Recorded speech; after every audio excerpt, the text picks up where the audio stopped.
Alright, welcome to another edition of JTJU, where we all try to be just a little better at the game of Clash of Clans. Got another war recap for you, this time looking at our war versus Golden Claw that ended on May 29th. I'm going to look at 3 studs and 1 dud attack. In this video, we will actually be looking at Blackwhale's GoWiPe, Town Hall 9 Mid Level.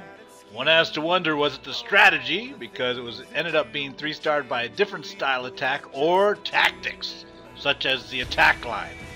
If you want to watch that, keep watching. Otherwise, hit the white dot and click on the cards. Worst case, here we go. Alright, so here's our dud candidate for the war versus Golden Claw. It's Blackwhale versus Trindia. He's going to be doing the recommended, granted, attack type of GoWiPe. In actuality, it ended up being a different style of attack. GoWiPe Ho Flank ended up taking this base out. So we're looking at tweaking the tree, but specific to a GoWiPe, let's take a look at his attack and see if tactically things could have been done differently to improve his odds from this 61% that you see here. So we'll go ahead and start, and I'll speed it up to begin with because he takes a while to get going. He kind of is a little slow to his action. So we'll wait here. See what I'm talking about? Okay, here he comes. So first thing I would say, as you look at the GoWiPe, let's ask ourselves the usual questions. So attack line. His attack line is basically this, right? Because you split it down the middle. Is that the best line with what is in effect a southern teaser? Common understanding of those southern teasers are you come from one of the angles and break the side and come, so basically you're not broadsiding the strength of the base here and here. So that's one thing. The other thing that's weird that when he comes all the way from this is that he does not trigger first and then deal with the clan castle. So the clan castle is a big unknown to him about where it's going to be engaged and what troops are going to be there. So I would be questioning, 1, his attack line, and 2, the fact that he did not trigger the clan castle ahead of time if he isn't coming from here. Because with the clan castle, if you're not going to pull it, you need to be engaging it early so you kind of have a sense for what's going to be around to take it out. Right? So either A, you got to be going right at the clan castle, or B, pull it, kill it, then do what you want to do. Right? He didn't do either. So we might write, if we were going to keep notes, we would say, dude, what up with the clan castle? The other thing look at is, all right, so let's just ignore the fact that we don't like his attack line, or the fact that he didn't pull a clan castle. That's one issue. Let's look at, so as he comes this way, and he posts his golems here and here, which is fine, because they're basically locking into this archer tower and this archer tower. I'm okay with that. But notice he's under pressure. He's going to be, what he's assuming is that there's nothing here. And this archer tower is actually here. So these guys are going to end up being at risk, these 4 or 5 wizards, as we do. And that's going to be the next negative that we see. Let's roll the tape a little bit further. So here go those wizards I was talking about. They're not under pressure yet.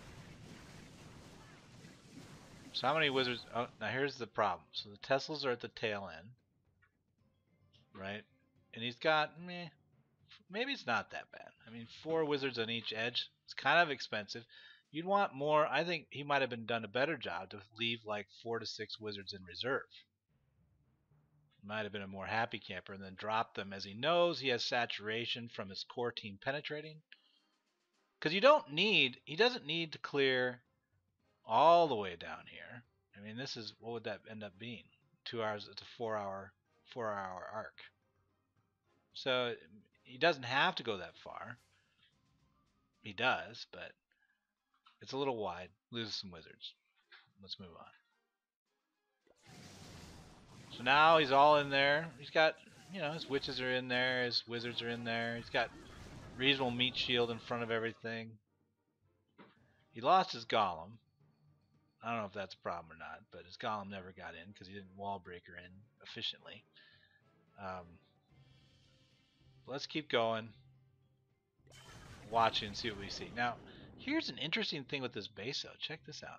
I don't know if this guy designed this to do this or not, but the queen automatically jumps in this little hole because her shot radius is 5, right? So she can pop anybody at about this depth while still standing in here.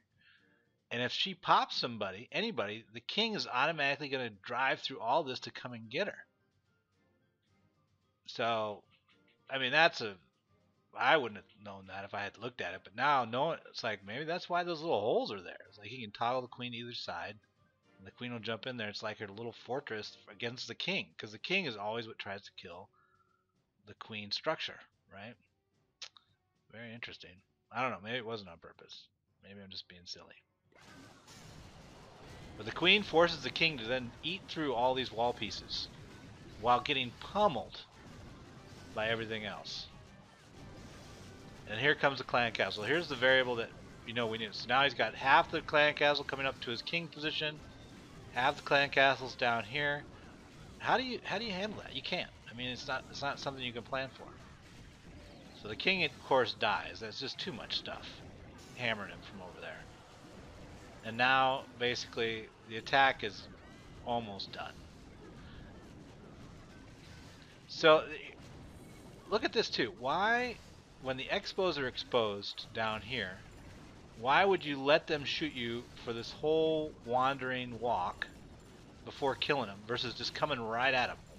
With golems you can control. So I guess the reason why this attack, I would say this GoWiPe is unfairly characterized as a failure for strategy on this base is that, dude, you gotta use the right attack line. This attack line was crazy.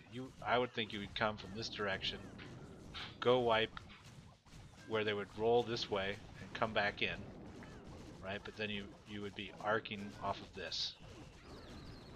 That would be my thinking. But anyway, Blackwhale, keep working on it, buddy. Thanks for showing us some things not to do. Don't touch that, Larry. Touch it, Larry. You know you want to. Larry, don't touch Larry, that. do it. Do it, Larry. Larry! Yes! And so Larry joined the ranks of JTJU, and his life was never the same. What'd I just say, Larry? Good job, Larry.